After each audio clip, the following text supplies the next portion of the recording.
Hello everyone, मैं share कर रही हूँ होममेड मसाला टी रेसिपी। मसाला टी बनाने के लिए जो इंग्रेडिएंट्स चाहिए उसके लिए 1 कप वाटर, इक्वल मात्रा में मिल्क ऐड कर रहे हैं। आप चाहे तो कम या ज़्यादा कर सकते हैं। साथ में ऐड करेंगे 1 टेबल स्पून टी, और जैसे इसमें बॉयल आ जाएगा साथ साथ में ऐड करेंगे हम कुछ मसाले।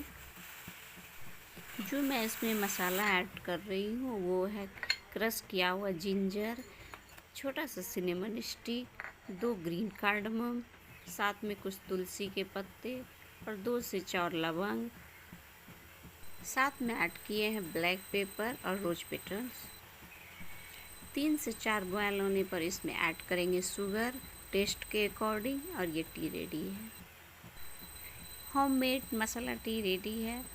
Thanks for watching. Thank you.